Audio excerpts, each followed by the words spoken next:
So let's talk about it. What was the inspiration behind this beautiful thing that you're doing in this pledge?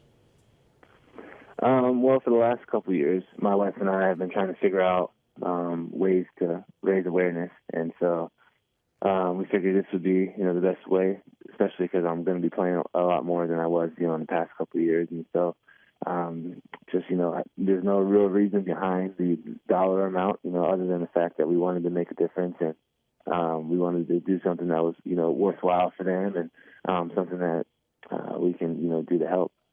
Yeah, absolutely. Helping you are. How will your mission help other athletes that are on different platforms potentially? Do you think it could have an impact there? Yeah, I didn't really think too much about it, but I'm sure, in some way it might be able to help, but I'm just so focused on them and IJM and trying to help them as much as I can, that if it catches fire somewhere else, that's awesome. So the Seahawks game was obviously a wild one. I don't want to talk too much football right here. You do that enough on other days. But when you made that touchdown catch, are you thinking, wow, not only did I help the Bears, but I am helping people out there for a greater cause? Is that actually going through your mental psyche in such a high level, in such a high part of the game, of such high importance? I think I might have thought of it throughout the game, like when I got to the sideline, I was watching the defense, while they're out there playing, but not immediately right after I scored, no. In the zone, I can feel that. Do you have a goal ultimately? I read that you have pretty high intentions of what you want to reach here. What is the ultimate goal and what you hope to achieve this season? You talking about money-wise? Yes, money-wise. I think it's really cool. Somewhere in the 80s, anywhere above 80,000 would be obviously a really good year for me on the field, but then off the field, I think it'd be very beneficial for IJM.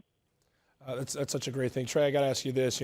So much light's being shed on the bad that goes on with football players and the missteps that goes on in the National Football League. It's fun to celebrate a story like this. Are you cognizant of being a guy that carries the beacon of hope and saying, hey, look, we're not all bad. There's actually a great percentage of us that are doing great things? Yeah, man. It's just like there's one or two, guys who have get into some trouble and do some things that, you probably shouldn't do, but yeah, by no means kind of what you're saying. By no means is everybody in the NFL bad. And there's so many, with that social injustice campaign, $250,000 that the team raised here in Chicago.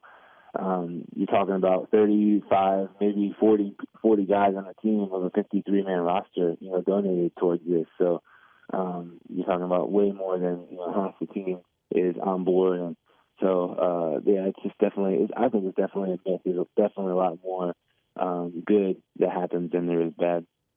Trey Burton brings a championship acumen from the Philadelphia Eagles. He also brings a great heart here to Chicago. And I speak for all Chicago when I say, Trey, we're so happy to have you here, and thanks for joining us this morning.